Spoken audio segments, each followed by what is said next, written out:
시험 성적 향상을 원하시죠? 악순환의 고리를 끊고 선순환 고리를 형성하고 싶으시죠? 그럼 저의 3가지 얘기를 들어보세요.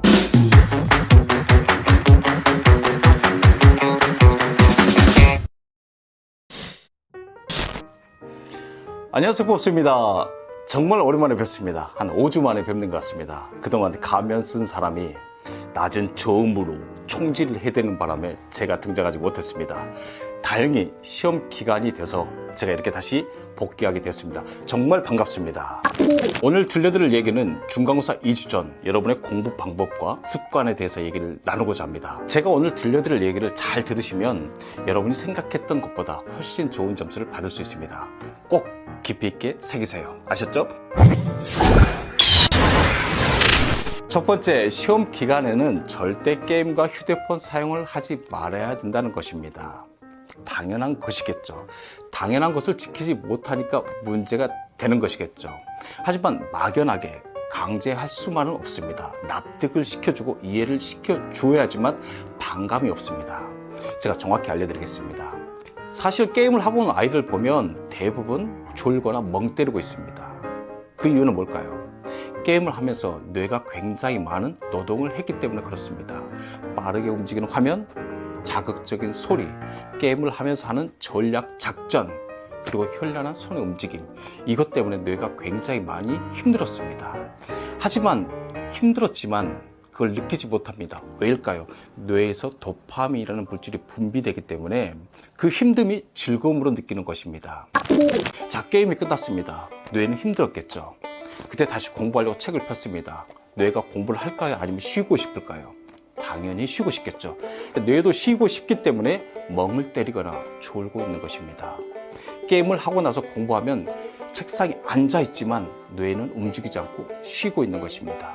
그래서 게임은 절대 안 된다는 것입니다.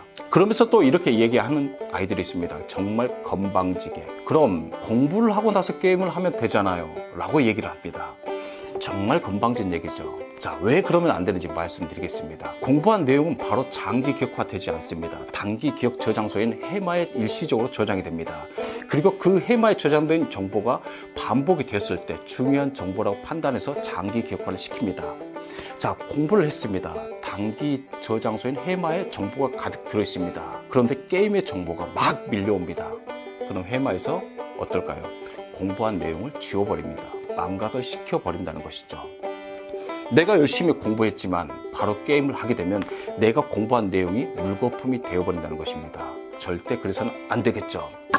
자, 게임을 하고 나면 공부하면서 졸게 됩니다. 게임을 하게 되면 공부한 내용을 지워버립니다.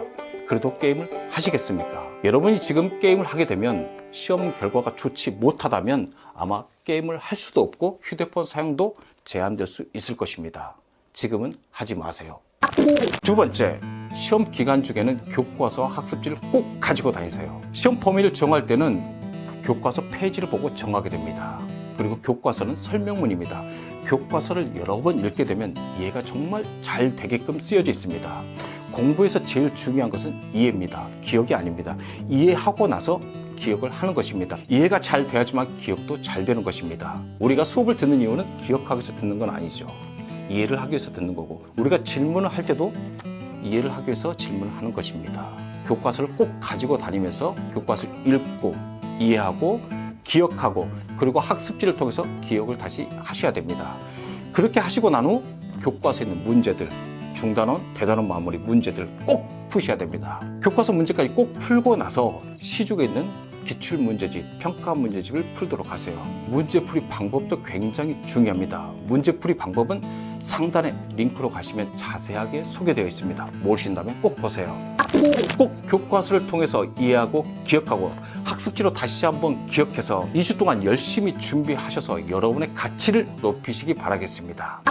세 번째, 전략적으로 공부를 하라는 것입니다. 무조건 닥치는 대로 하지 마세요. 전략적으로 공부를 해야 됩니다. 여기서 전략적으로 공부한다는 것은 내가 공부한 부분, 하지 않은 부분, 잘한 부분, 못하는 부분을 구별하면서 공부를 해야 된다는 것입니다. 자, 전략적인 공부는 교과서 목차를 활용하면 됩니다.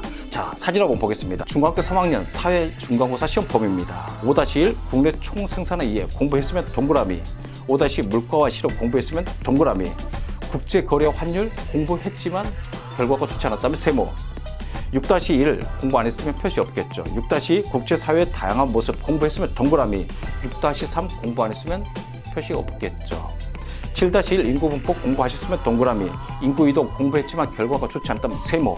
이렇게 표시하면서 공부를 하는 것입니다. 여기서 2번 공부했으면 동그라미 하나 더. 결과가 좋지 않아서 세모했던 부분 다시 공부했으면 동그라미. 이렇게 교과서 목차에 표시를 하게 되면 공부의 누수를 막을 수 있고 잘한 부분과 약점을 보완하면서 공부할 수 있는 효율적인 방법이 될 수 있다는 것입니다. 꼭 전략적으로 공부해서 여러분의 가치를 높이시기 바라겠습니다.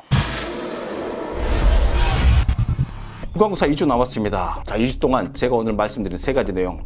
첫 번째, 게임과 휴대폰 사용하지 말라. 두 번째, 교과서와 학습지를 가지고 공부하시라. 세 번째, 무조건 공부하지 말고 전략적으로 공부해야지만 이번 중간고사 여러분은 승리자가 될 수 있습니다. 꼭 승리자가 돼서 여러분의 중간고사 결과로서 여러분의 가치를 높이시기 바라겠습니다. 가치를 높이세요.